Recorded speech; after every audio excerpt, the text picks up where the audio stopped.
Assalamualaikum warahmatullahi wabarakatuh. Bismillahirrahmanirrahim. Alhamdulillahirabbil alamin. Shalatu wassalamu ala asyrofil anbiya'i wal mursalin wa ala alihi washabihi ajmain amma ba'du. Selamat pagi anak-anakku sekalian. Selamat berjumpa dengan saya Pak Ilham Kholik yang pada kesempatan pagi ini untuk kelas 12 saya memegang materi PPKN atau Pendidikan Pancasila dan Kewarganegaraan. Anak sekalian, bagaimana kabar hari ini? Semuanya sehat? Pak Ilham berdoa semoga kalian semuanya tetap sehat dan semangat. Meskipun kondisi saat ini kita belum bisa keluar dari COVID-19. Tapi jangan pantang menyerah, jangan putus asa, terus semangat untuk menuntut ilmu demi kehidupan kita dan kalian semuanya masa depan yang lebih baik. Anak-anak sekalian, untuk mengawali pertemuan kalian semuanya dengan Pak Ilham pada pagi hari ini, marilah kita bersama berdoa memohon kepada Allah. Semoga pembelajaran pada pagi hari ini akan bisa berjalan dengan lancar, mulai awal sampai akhir nanti. Dan ilmu yang diberikan Pak Ilham kepada kalian semuanya terkait dengan materi PPKN akan menjadi sebuah ilmu yang membawa berkah manfaat, maslahah dunia sampai akhirat nanti. Amin Allahumma amin. Berdoa, mulai.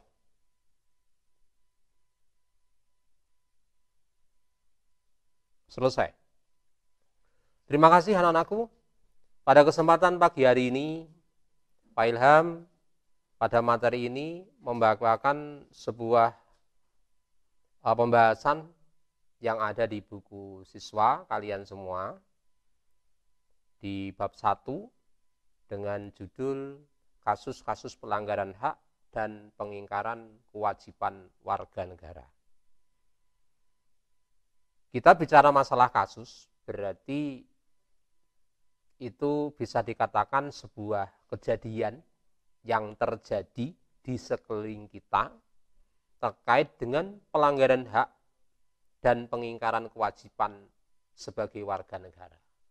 Kita tahu warga negara Republik Indonesia itu jumlahnya luar biasa. Dengan jumlah yang luar biasa itu, akhirnya permasalahannya itu juga cukup luar biasa. Maka dari itu kita dituntut sebagai bangsa dan warga negara Indonesia untuk mengetahui apa kira-kira yang termasuk dalam golongan kasus-kasus pelanggaran hak dan pengingkaran kewajiban warga negara. Nah, anak sekalian, pada bab ini ada beberapa pembahasan, yaitu ada 4 sub pokok pembahasan yang Pak Ilham mau bawakan atau akan kami sampaikan kepada kalian semuanya.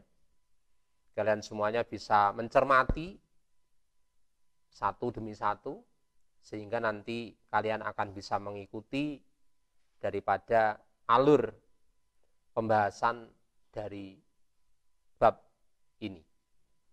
Anak-anakku sekalian, pada kesempatan ini ada 4 sub pokok bahasan di bab kasus-kasus pelanggaran dan pengingkaran kewajiban warga negara.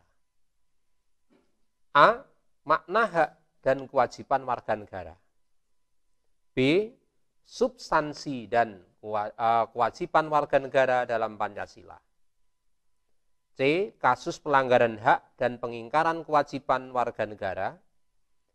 Dan yang D, penanganan pelanggaran hak dan pengingkaran kewajiban warga negara. Anak-anakku sekalian yang saya banggakan, untuk yang A, makna hak dan kewajiban warga negara. Itu kira-kira apa maknanya yang dimaksud dengan hak dan kewajiban warga negara. Sebelum pada hak dan kewajiban warga negara, perlu kita semuanya ketahui bersama mengenai pengertian daripada hak asasi manusia dan hak warga negara. Supaya kita bisa menempatkan mana yang termasuk kelompok hak asasi manusia dan mana yang termasuk hak warga negara. Hak asasi manusia merupakan hak yang melekat pada diri setiap pribadi manusia. Jadi yang namanya hak asasi manusia itu merupakan hak yang otomatis melekat sejak manusia itu dilahirkan, dan itu merupakan pemberian Tuhan yang Maha Esa, yaitu Allah Subhanahu wa Ta'ala. Namanya hak asasi manusia itu tidak bisa diberikan kepada orang lain, tidak bisa diwariskan kepada orang lain, karena masing-masing orang sudah memiliki hak pribadinya masing-masing. Jadi tidak perlu untuk mendapatkan hak pribadi orang lain untuk diterimakan kepadanya. Sedangkan hak warga negara ini merupakan seperangkat hak yang melekat pada diri manusia dalam kedudukannya sebagai anggota dari sebuah negara. Bedanya, kalau tadi hak asasi manusia akan masuk kepada semua manusia tanpa terkecuali, tapi kalau hak sebagai warga negara itu terbatas dari orang tersebut menjadi anggota dari sebuah negara itu atau tidak. Katakan, kalau bangsa Indonesia, warga negara Indonesia, otomatis dia akan mendapatkan hak sebagai warga negara Indonesia. Lain dengan orang asing yang di sini, mungkin karena bekerja atau mungkin ada tugas di sini, mungkin beliau atau mereka tidak mendapatkan hak itu. Ya, tidak mendapatkan hak itu.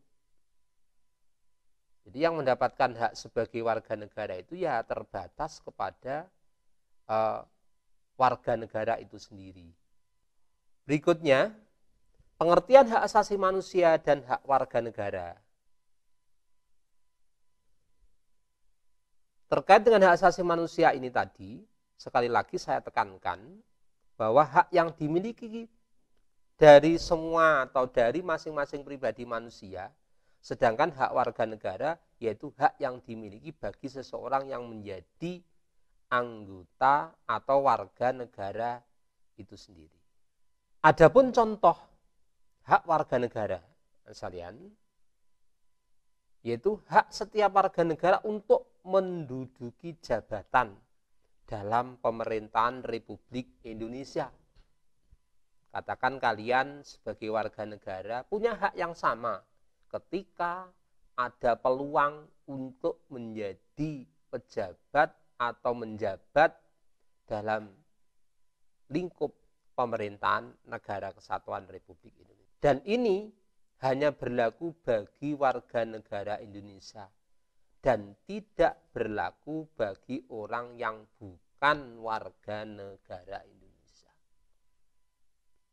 Jadi contohnya kalian akan melamar untuk menjadi pegawai negeri. Di sana pasti ada persyaratan yang pertama adalah warga negara Indonesia. Berarti kalau dari situ, kalau tidak sebagai warga negara Indonesia, berarti orang tersebut tidak memiliki hak untuk menduduki jabatan di dalam negara Republik Indonesia. Masih banyak contoh lain.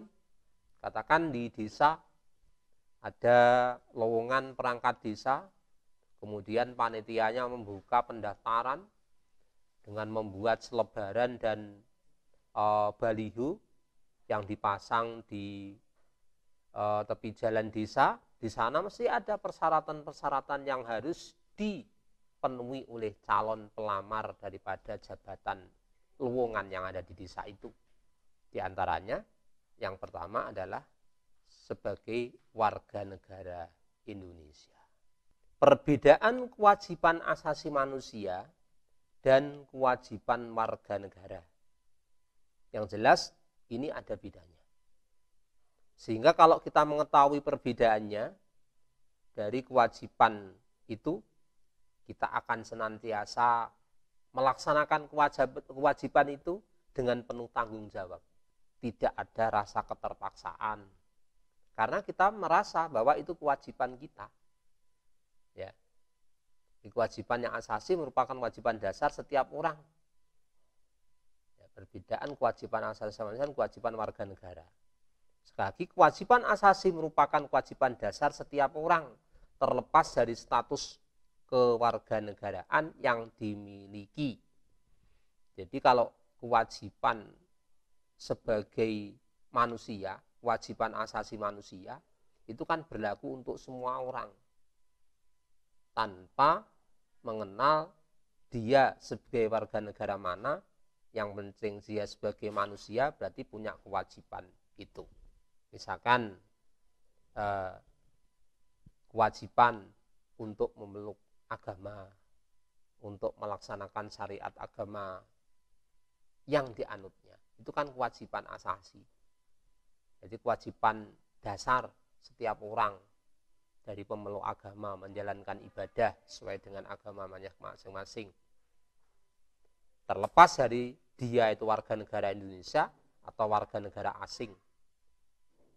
Yang penting kalau dia memang orang muslim, ya ada kewajiban melaksanakan sholat, melaksanakan puasa dan sebagainya. Terlepas itu warga negara Indonesia atau bukan warga negara Indonesia. Sedangkan kewajiban membela negara merupakan kewajiban bagi warga negara Indonesia. Jadi kita sebagai warga negara Indonesia punya kewajiban sebagai warga negara, yaitu diantaranya contoh, yaitu bela negara. Bahkan ada slogan NKRI harga mati, itu wujud satu tekad kita untuk membela negara. Bahwa negara kesatuan Republik Indonesia itu adalah satu harga yang tidak bisa ditawar lagi. Sudah teruji, sudah terwujud, kita bisa merasakan sampai hari ini. Makanya jika ada kelompok atau mungkin ada segelintir orang ingin mencoba untuk merusak bahkan mengganggu negara kesatuan Republik Indonesia, kita sebagai warga negara Indonesia punya kewajiban untuk bela negara dengan bentuk cara sesuai dengan tingkat kemampuan kita masing-masing. Jadi namanya bela negara tidak harus kita berperang memanggul senjata, tapi juga kita sesuaikan dengan keahlian dan kemampuan yang kita miliki. Yang penting punya tujuan yang sama, yaitu membela negara kesatuan Republik Indonesia. Anak sekalian yang saya cintai, hubungan kualitas antara hak dan kewajiban warga negara. Hak dan kewajiban warga negara merupakan dua hal yang saling berkaitan. Seseorang mendapatkan haknya karena kewajibannya dipenuhi. Misalnya, seorang pegawai mendapatkan gaji setelah dia bekerja. Seorang karyawan mendapatkan gaji setiap akhir bulan karena dia juga bekerja. Seorang pedagang mendapatkan gaji yang berupa laba karena dia juga bekerja mencari barang dagangan untuk dijual, dan seterusnya. Jadi antara hak dan kewajiban warga negara merupakan dua hal yang saling berkaitan. Jadi setelah kita melaksanakan kewajiban, ya, baru kita boleh mengharapkan hak yang akan kita terima. Kalau tidak melaksanakan kewajiban, ya jangan kita berharap untuk mendapatkan hak kita. Sebagai seorang yang beragama, juga begitu. Kita sudah melaksanakan kewajiban, melaksanakan puasa, melaksanakan sholat 5 waktu dengan tepat, dengan khusyuk, baru kita boleh mengharapkan hak kita untuk bisa merasakan surganya Allah Subhanahu wa Ta'ala. Kalau tidak sholat, ya jangan berharap. Atau kalau kita tidak melaksanakan kewajiban sebagai hambanya Allah, ya jangan berharap. untuk mendapatkan sesuatu yang indah, sesuatu yang enak dari Allah Subhanahu wa taala. Ini harus kita camkan benar supaya kita ini bisa istilahnya mengetahui. Jadi tidak sembarangan untuk kita ini berharap yang sesuatu itu kita tidak berhak menerimanya karena kita tidak melaksanakan kewajibannya. Ini sangat penting. Berikutnya, selain itu, hak yang didapatkan seseorang sebagai akibat dari kewajiban yang dipenuhi oleh orang lain. Misalnya, seorang pelajar mendapatkan ilmu sebagai akibat dari dipenuhinya kewajiban dari seorang bapak atau ibu guru. Dia mendapatkan nilai, dia mendapatkan pelayanan, dia mendapatkan pelajaran. Karena apa? Dia telah memenuhi apa yang menjadi kewajibannya terhadap bapak ibu guru. Contoh, mengikuti pelajaran dengan baik, melaksanakan tata tertib dengan baik.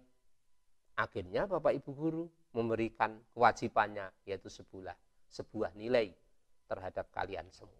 Jika kalian semuanya katakan sudah melaksanakan kewajiban dengan baik, dengan penuh tanggung jawab, kemudian kalian tidak mendapatkan hak kalian, katakan sebagai siswa, tidak mendapatkan pelayanan yang baik dari bapak ibu guru, tidak mendapatkan perhatian terhadap pelajaran yang diberikan, tidak mendapatkan nilai sesuai dengan apa yang kalian sudah kerjakan, kalian bisa menanyakan. Dan itu hak kalian, tidak salah itu semuanya. Itulah anak-anakku sekalian. Jadi sekali lagi, antara hak dan kewajiban sebagai warga negara ini merupakan dua hal yang saling keterkaitan. Satu, berikutnya substansi hak dan kewajiban warga negara di dalam Pancasila. Kita tahu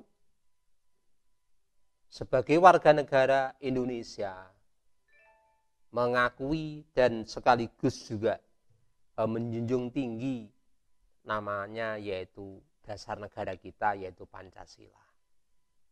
Pancasila mengatur hak dan kewajiban setiap warga negara melalui nilai-nilai yang terkandung di dalamnya, yang terdiri atas nilai-nilai dasar, nilai instrumental, dan nilai praksis.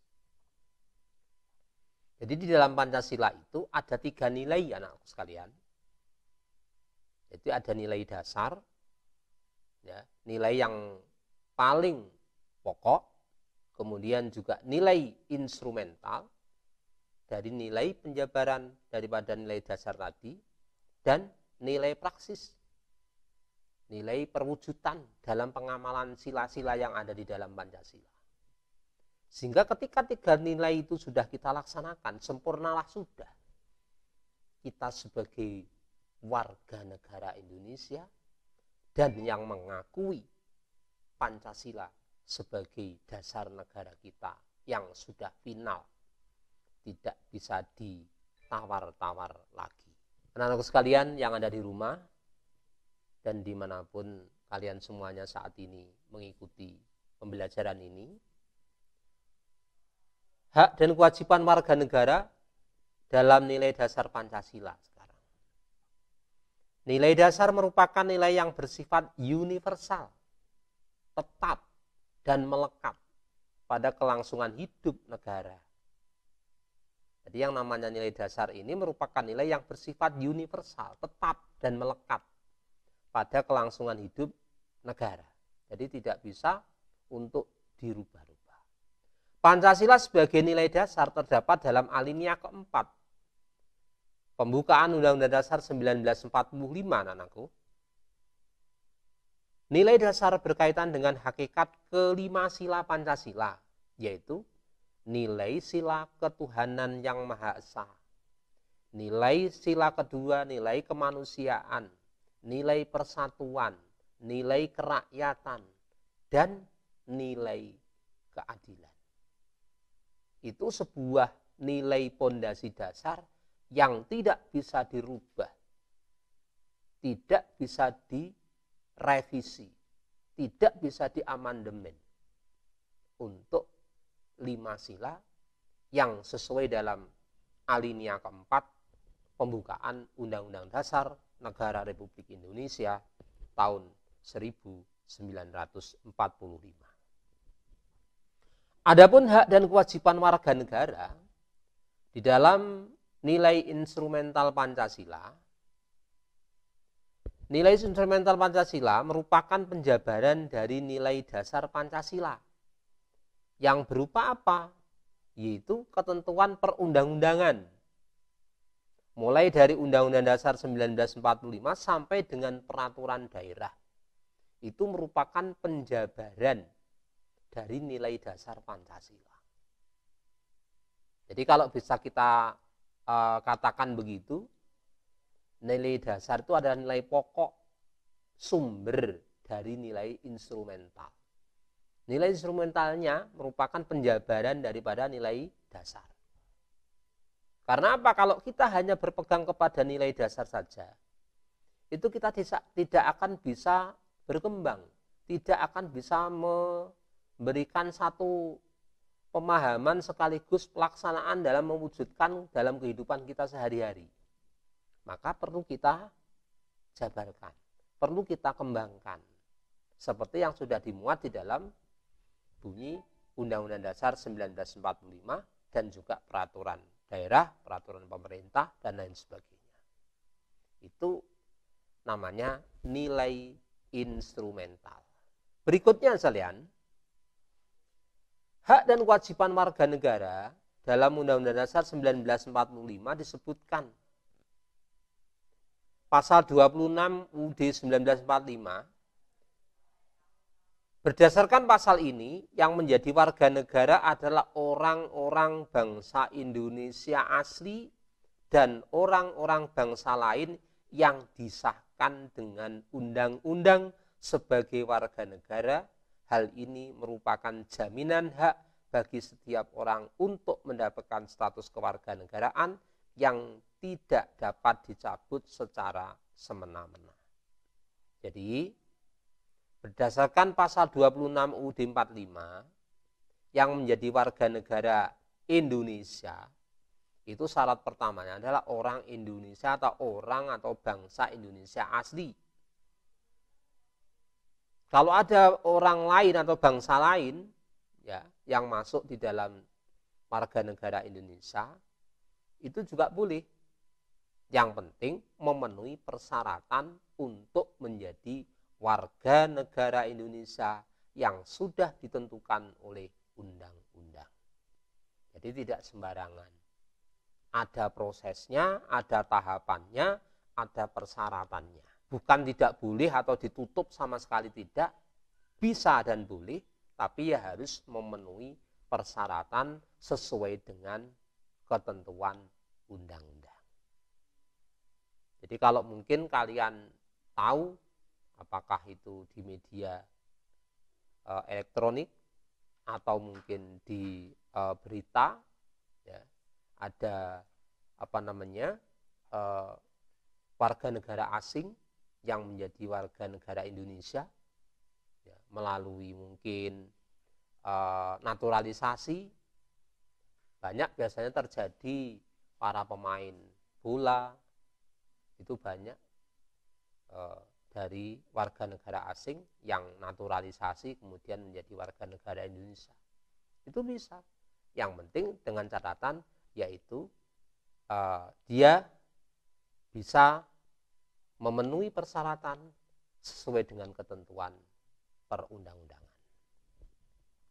Selanjutnya, hak dan kewajiban warga negara dalam Undang-Undang Dasar 1945. Pasal 27 ayat 1 Undang-Undang Dasar 1945.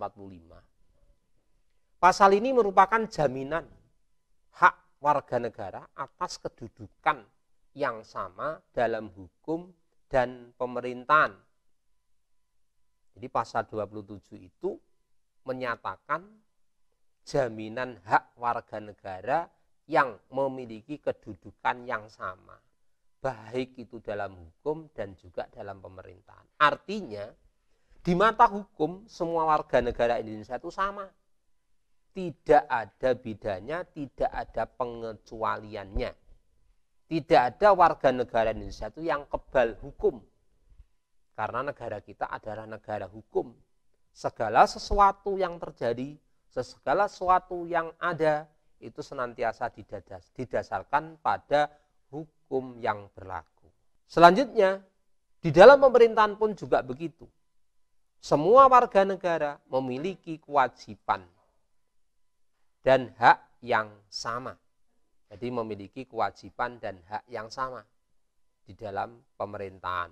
Jadi tidak ada yang diistimewakan. Ya mungkin kalau ada 1-2 yang terjadi di lapangan, ya itu mungkin oknum. Jadi kalau menurut undang-undang tegas dan jelas, tidak ada perbedaan di dalam hukum dan juga pemerintahan. Itu pasal 27 ayat 1. Sedangkan pasal 27 ayat 2, anak-anakku sekalian, Undang-Undang Dasar 1945 menyatakan bahwa pasal ini dijamin hak warga negara untuk mendapatkan pekerjaan dan penghidupan yang layak. Jadi kita sebagai warga negara Indonesia, itu sudah ada jaminan dari pasal 27 ayat 2 Undang-Undang Dasar 45, bahwa kita sebagai warga negara punya hak untuk mendapatkan pekerjaan dan penghidupan yang layak. Adapun teknisnya, ini yang kadang-kadang lupa, ini di negara kita kok tidak tersedia lapangan pekerjaan yang banyak. Kok sekali ada lowongan pekerjaan yang melamar kok di atas rata-rata, bahkan membludak, dan seterusnya. Nah, ini satu hal yang harus benar-benar kita cermati dan harus kita pahami. Haknya sama untuk mendapatkan itu. Adapun nanti yang terekrut atau yang masuk, yang lolos, lah ini menyesuaikan dengan tingkat kebutuhan daripada kesempatan itu. Jadi katakan butuhnya hanya 10, yang daftar 500, ya yang 490 harus pending dulu, harus begitu. Tapi dengan catatan harus dilakukan seleksinya benar-benar objektif, transparan, dan akuntabel. Artinya bisa dipertanggungjawabkan, jadi begitu. Jadi tidak kemudian dipakai untuk permainan, dan ini yang biasanya kita kadang-kadang juga akan merasa sakit hati, ya. Wah, yang bisa masuk kok yang itu saja dan sebagainya. Tapi itu semuanya juga tidak mesti semuanya begitu. Jadi artinya ketika ada kesempatan dan kalian punya persyaratan, silakan, karena kita punya hak untuk mendapatkan pekerjaan dan juga penghidupan yang layak di negara kita ini. Jadi jaminannya jelas itu, yaitu pasal 27 ayat 2 Undang-Undang Dasar Negara Republik Indonesia tahun 1945. Anak-anak sekalian, hak dan kewajiban warga negara dalam Undang-Undang Dasar 45, pasal 27 ayat 3. Pasal ini menyatakan setiap warga negara berhak dan wajib ikut serta dalam upaya pembelaan negara. Ketentuan tersebut menegaskan bahwa upaya pembelaan negara merupakan hak sekaligus kewajiban dari setiap warga negara Indonesia. Ya, meskipun di negara kita ini tidak memberlakukan namanya wajib militer.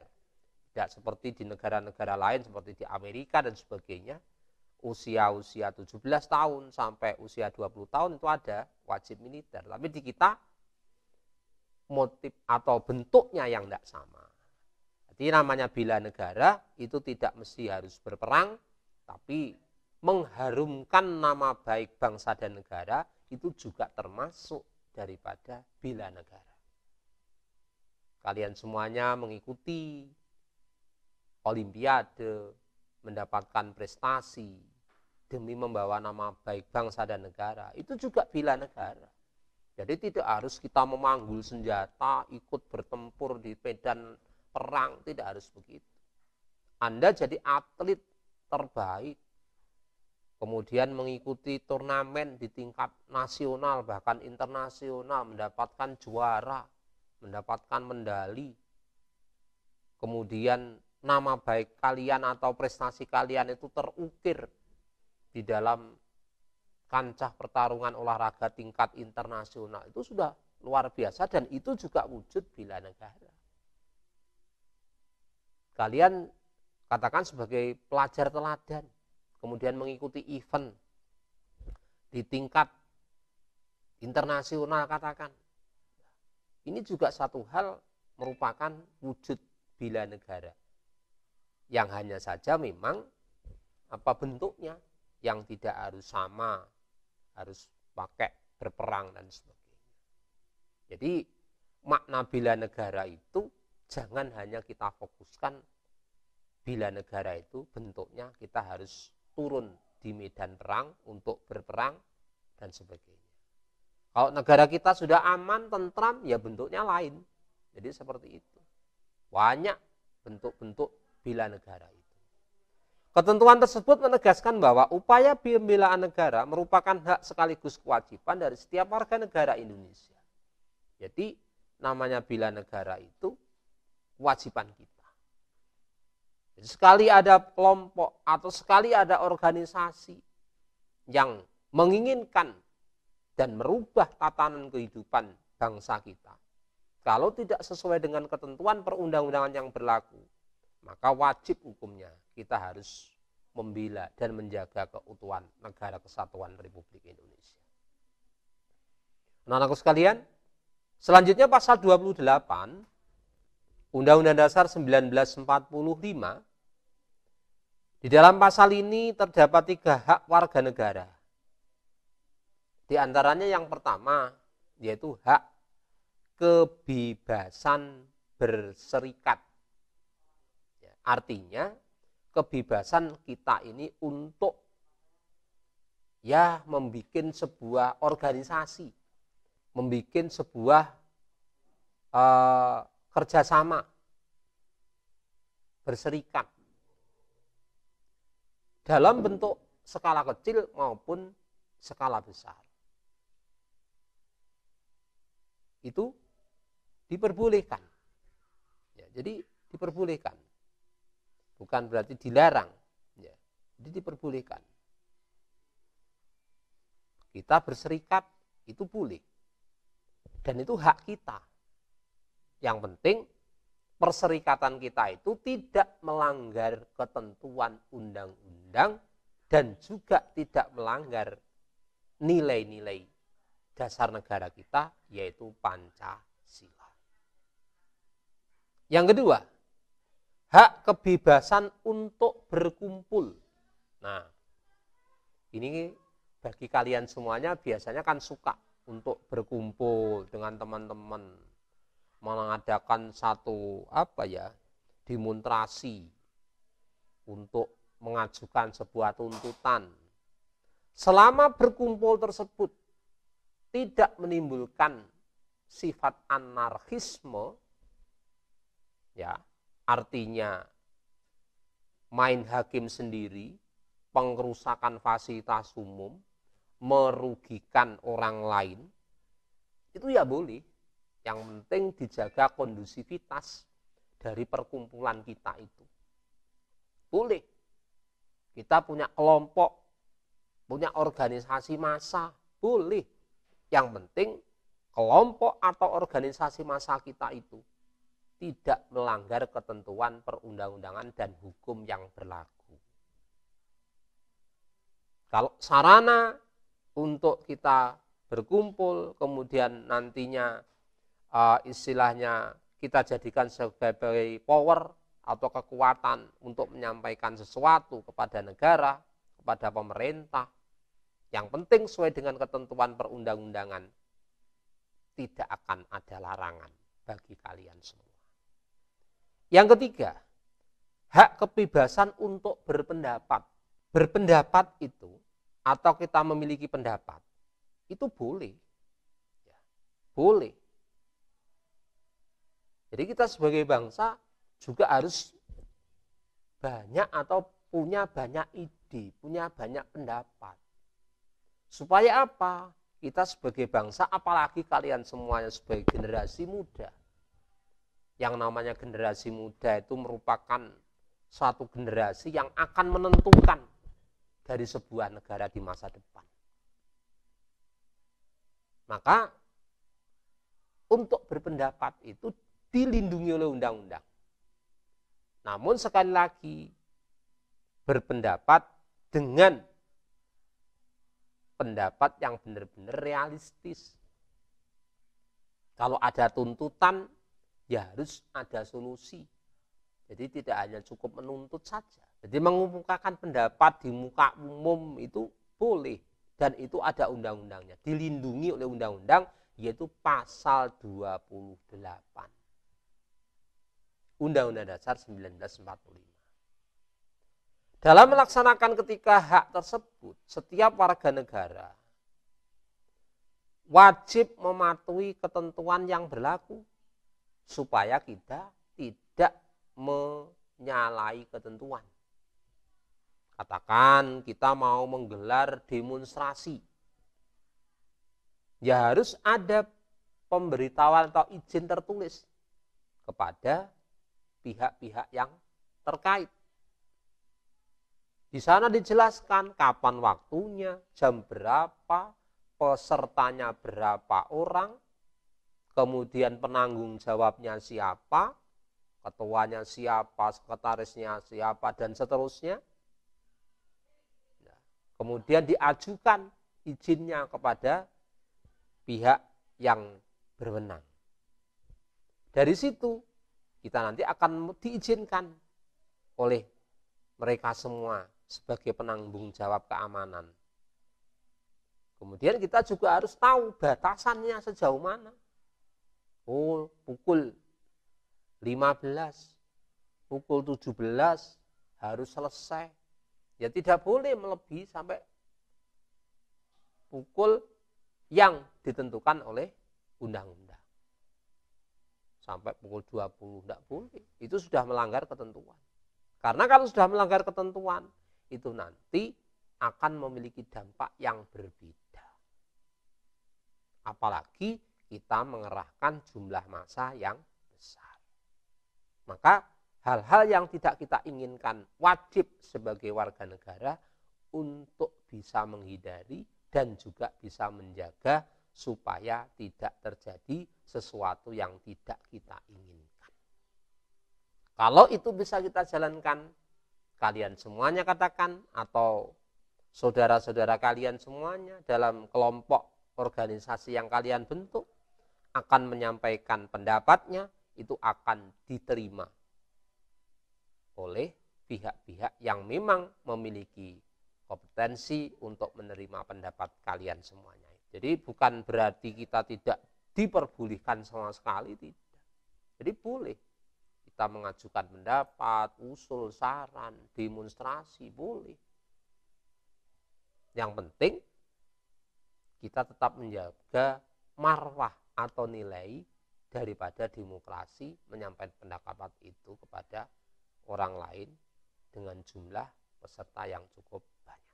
Anak-anak sekalian, jadi hak dan kewajiban warga negara ini, kalau kita semuanya bisa menyadari dan bisa mengetahui, saya yakin kalian semuanya, kita semuanya akan menjadi warga negara dan bangsa yang bermartabat. Akhirnya kehidupan berbangsa dan bernegara kita akan senantiasa aman, akan senantiasa kondusif.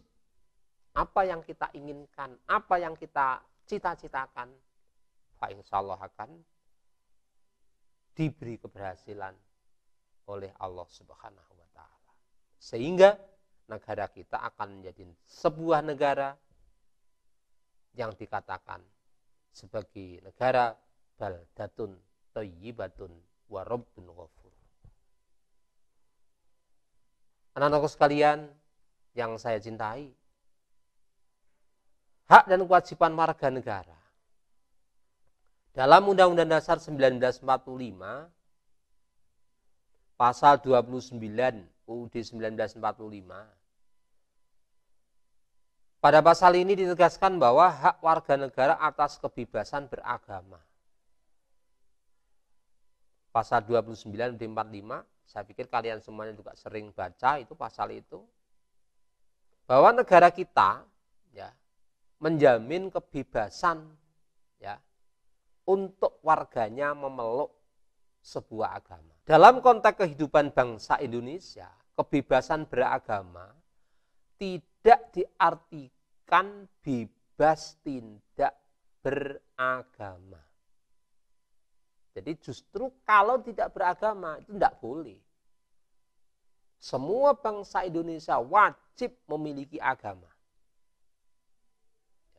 Jadi kebebasan ini diberikan yaitu kebebasan untuk memeluk suatu agama atau memeluk satu agama.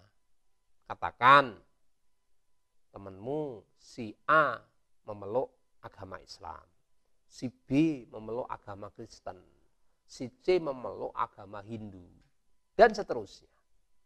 Itu bebas, tidak bisa kita paksakan si A harus ikut si B harus ikut si C, tidak boleh. Karena kita dijamin kebebasan kita untuk memeluk satu agama. Sesuai apa? Ya sesuai dengan keyakinan kita masing-masing. Jadi sesuai dengan keyakinan kita masing-masing. Jadi karena apa? Agama itu kaitannya dengan keyakinan. Ya. Jadi tidak bisa untuk dipaksakan kepada orang lain. Bahkan tidak boleh dalam Islam itu memaksakan suatu agama kepada orang yang sudah beragama. Itu tidak boleh. Berikutnya, di samping itu juga bukan berarti pula bebas untuk menyampur adukkan ajaran agama. Itu juga tidak boleh. Meskipun ada kebebasan untuk memeluk agama, tapi tidak berarti kita bebas untuk mencampur adukkan ajaran agama satu dengan agama yang lain. Misalkan kita ambil kalau orang Islam cari yang enak-enak, ambil aja yang urusan peringatan hari raya, puasanya enggak. Nah, kemudian ikut kalau waktu hari Natal, kemudian kita ikut memeriahkan pinginnya untuk hura-huranya, itu yang enggak boleh. Jadi tidak boleh mencampur adukkan sebuah ajaran agama satu dengan agama yang lain. Kalau kita mengaku sebagai umat muslim, ya kita harus benar-benar memeluk agama Islam dengan sepenuhnya, harus kafah. Istilahnya begitu. Jadi all out. Jangan tanggung-tanggung. Jangan setengah-setengah. Itu nanti akan ada nilainya dan akan ada nikmatnya di sana. Tapi kalau hanya setengah-setengah, ya nanti kita dapat apa-apa. Ini perlu kita semuanya pahami dan kita semuanya mengerti. Ya. Ada saudara kita, mungkin tetangga kita yang non-muslim. Ya, yang non-muslim melaksanakan ajaran dari agamanya, ya monggo.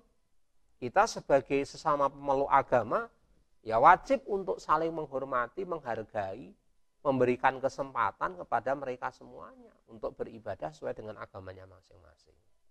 Kita harus ingat, pasal 29 Undang-Undang Dasar 45 sudah digariskan di sana.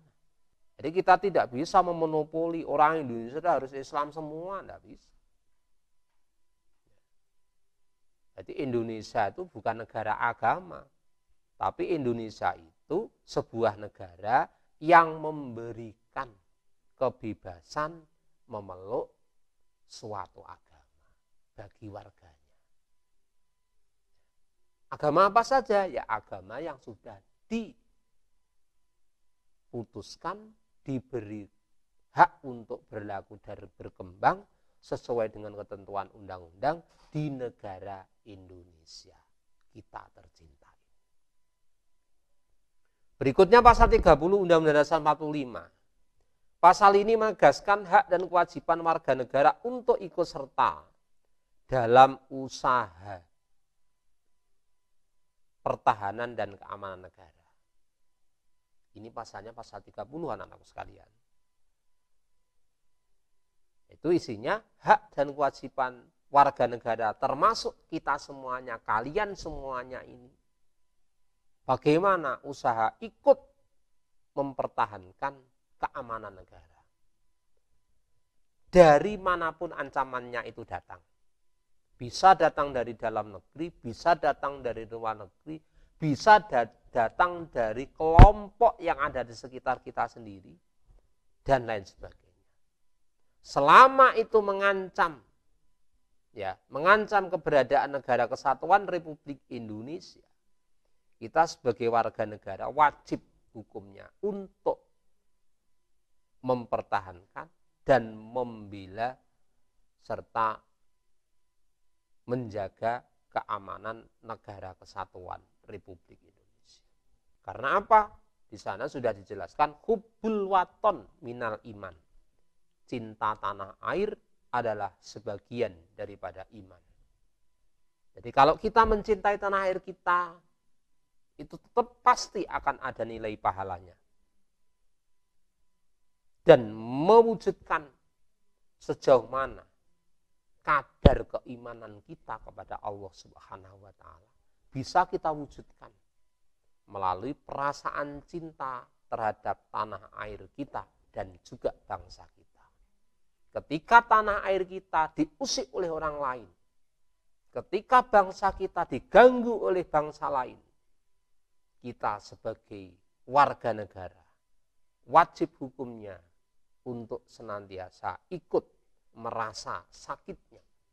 Bahkan kalau ada kesempatan, kita juga ikut menjaga keamanan negara kita. Kasus pelanggaran hak dan pengingkaran kewajiban itu sering terjadi, sering kita ketahui, itu ada beberapa penyebab itu terjadi di lingkungan kita. Secara garis besar, ini ada beberapa. Yang pertama, biasanya diawali sikap egoisme. Jadi sikap egois, merasa istilahnya kurang adanya toleransi kepada orang lain, kepada sama warga negara. Ini satu sikap yang bisa dikatakan awal terjadi dan penyebab pelanggaran hak dan pengingkaran kewajiban warga negara. Berikutnya, rendahnya kesadaran berbangsa dan bernegara. Kadang-kadang kita ini mengakui sebagai warga negara dan bangsa Indonesia bangga. Itu kadang-kadang juga seakan tidak merasa itu semuanya. Tidak merasa bangga memiliki negara kesatuan Republik Indonesia. Yang ketiga, sikap tidak toleran. Tidak mau menghargai orang lain. Yang benar hanya pendapatnya sendiri, kelompoknya sendiri. Orang lain salah semua. Ini juga akan menjadi penyebab terjadinya pelanggaran. Itu diantaranya. Kurang adanya toleransi. Kemudian yang berikutnya, penyalahgunaan kekuasaan. Ini juga menjadi pemicu kasus pelanggaran hak dan pengingkaran kewajiban warga negara. Jadi ada seorang pejabat, ada seorang pemimpin, kemudian tidak amanah, menyalahgunakan kekuasaan mumpung dia berkuasa. Nah, akhirnya tidak memikir penyalahgunaan kekuasaannya tadi menimbulkan satu tingkat pelanggaran hak dan pengingkaran kewajiban sebagai warga negara. Ini juga satu hal yang perlu kita renungkan. Mungkin kalian nanti setelah selesai di SMK, melanjutkan kuliah, menuntut ilmu, sehingga selesai kemudian menjadi pejabat, memiliki kekuasaan sebagai penentu kebijakan, kita ya harus hati-hati. Sebelum kita menentukan kebijakan, kita harus mempertimbangkan dulu antara manfaat dan madharatnya. kira-kira melanggar apa enggak dengan ketentuan yang berlaku. Berikutnya, penyebab terjadinya pelanggaran hak dan pengiraan kewajiban warga negara yaitu ketidaktegasan aparat penegak hukum. Ini juga faktor juga. Siapa penegak hukum? Ya, diantaranya yang pertama yang sering kita ketahui, ya, aparat keamanan seperti kepolisian, TNI, kejaksaan, dan lain sebagainya. Yang mereka semuanya dipercaya oleh negara untuk menjadi garda terdepan, yaitu untuk menjaga keamanan dan penegakan hukum. Yang berikutnya, penyalahgunaan teknologi. Nah, ini kita sekarang tahu semuanya. Ada undang-undang ITE. Kita harus hati-hati. Kalian semuanya sudah memiliki fasilitas seperti Android dan sebagainya. Fasilitas komunikasi. Hati-hati untuk memegang fasilitas dan alat itu. Jangan disalahgunakan. Gunakan dengan baik dan manfaatkan dengan baik. Karena apa? Sekali salah, katakan mengirim suatu berita atau mungkin memberi komen kepada berita yang telah dikirim oleh teman Anda dan sebagainya. Kalau tidak hati-hati juga akan menyalahi dan melanggar hukum yang berlaku terkait dengan undang-undang ITE. Makanya kita harus hati-hati, harus tetap waspada, melihat sebelum kita lanjutkan, kita share kepada teman lain, harus kita cek kebenarannya, ya. Harus pandai-pandai untuk memfilternya, menyaringnya, supaya kita tidak terjebak dengan kasus-kasus pelanggaran hukum di bidang itu. Pelanggaran hak warga negara. Di antaranya penegakan hukum belum optimal. Kasus pelanggaran hak warga negara ini. Berikutnya, tingkat kemiskinan dan pengangguran yang ya luar biasa. Apalagi saat-saat ini kondisi pandemi. Ya mungkin kalau di tingkat pedesaan ya dirasakan, tapi tidak begitu serius kalau di pedesaan. Tapi kalau kita melihat saudara-saudara kita yang ada di perkotaan, yang kerja di perusahaan, kemudian dia mendapatkan apa ya istilahnya PHK, tidak ada kerja, kebutuhan sehari-hari harus dipenuhi. Ini maka kita sebagai warga negara ini juga bisa pemicu terhadap pengingkaran kewajiban dan warga negara, pelanggaran hak dan pengingkaran kewajiban warga negara. Tingkat kemiskinan, karena kalau sudah apa ya namanya istilahnya terjadi kemiskinan, itu biasanya masyarakat akan nekat. Karena apa? Yaitu tuntutan ekonomi. Akhirnya banyak kejahatan yang timbul di lingkungan masyarakat kita. Ada gangguan kamtipmas, keamanan dan ketertiban masyarakat, pencurian, penodongan dan lain sebagainya. Naudzubillah min dzalik. Moga-moga di wilayah kita aman dari itu semua. Berikutnya masih terjadi tindak kekerasan mengatasnamakan agama. Nah ini bagi kaum-kaum radikalis yang mengedepankan yang namanya berdakwah harus pakai kekerasan. Nah ini juga merupakan apa ya istilahnya kasus penyebab pelanggaran hak warga negara.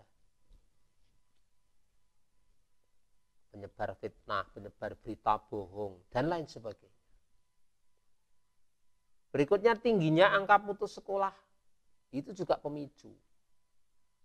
Ya. Karena apa? Semakin rendah pendidikan sebuah bangsa, maka negara dari bangsa itu akan sulit untuk bisa bangkit, untuk bisa menjawab tantangan masa depan. Makanya pemerintahan kita untuk era-era sekarang ini, termasuk kalian sudah banyak diberikan fasilitas oleh pemerintah. Maka gunakan dengan sebaik-baiknya fasilitas itu. Contohnya, digulirkannya dana bantuan operasional sekolah atau BOS sudah sampai dengan tingkat SLTA. Seperti tahun ini kalian semuanya ada bebas SPP mulai kelas 1 sampai kelas 10 sampai kelas 12. Itu juga harapan pemerintah ini istilahnya biaya pendidikan ditekan sehingga masyarakat yang kurang mampu bisa mengenyam pendidikan sampai selesai bagi anak-anaknya. Jangan sampai ada kejadian gara-gara biaya kemudian tidak mampu untuk melanjutkan pendidikannya.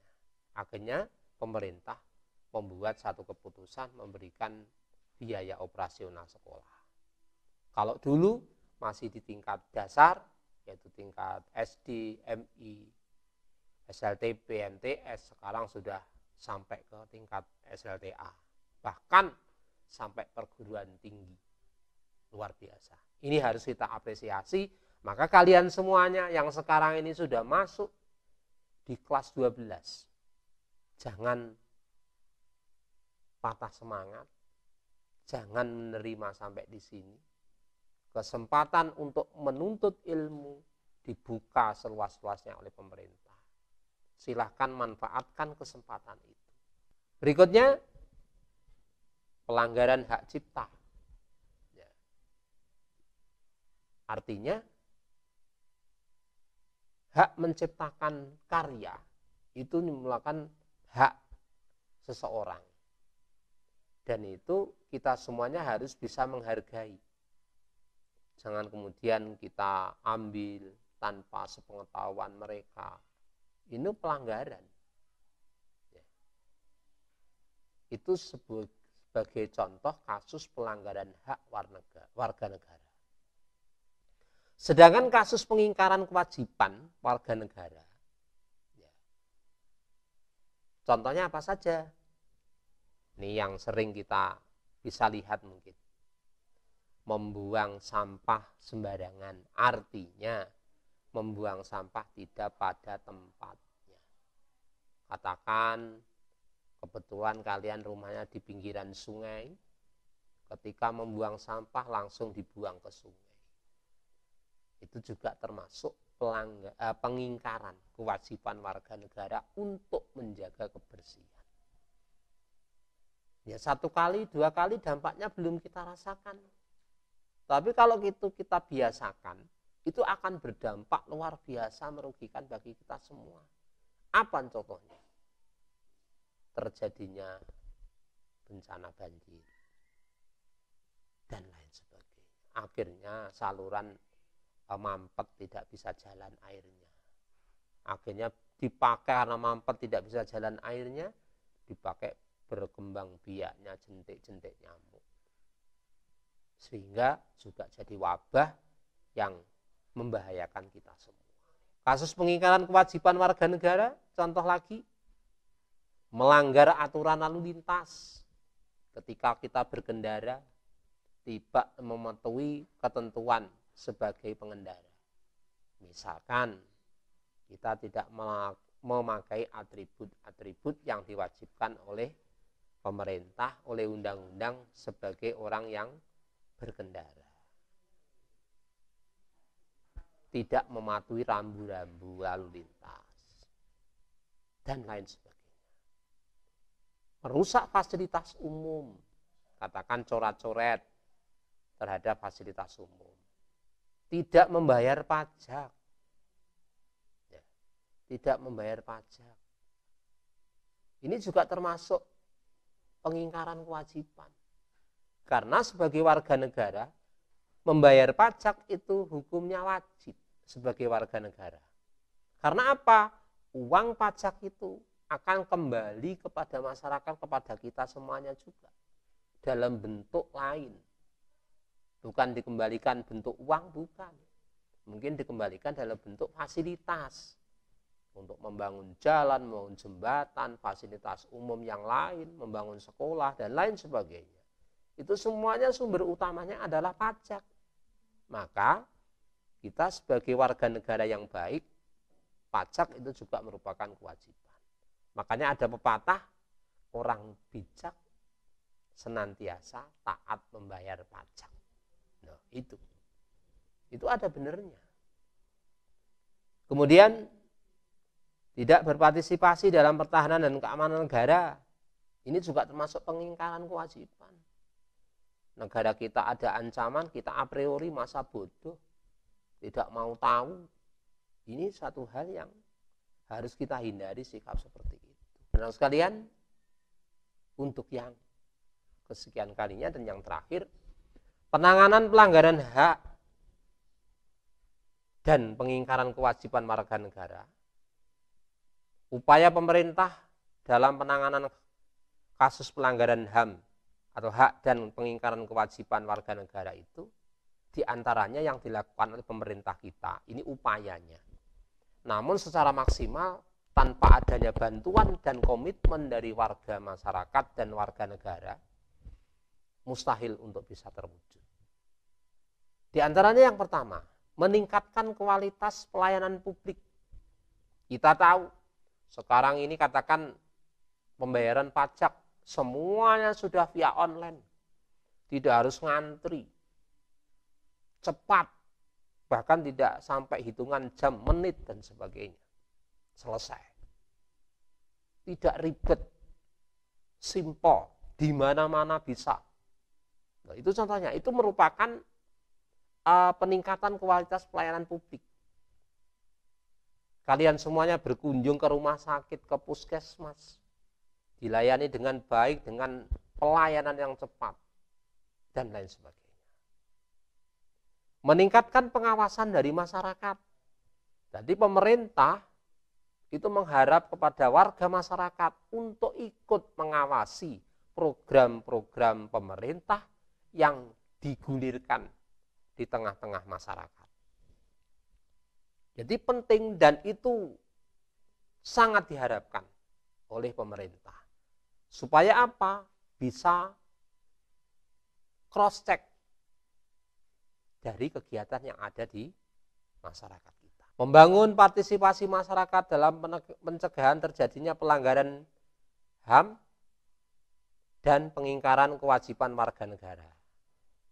Jadi pelanggaran HAM dan pengingkaran kewajiban itu bisa kita wujudkan tidak lepas dari peran serta dari seluruh masyarakat dan warga negara Indonesia. Anak-anak sekalian,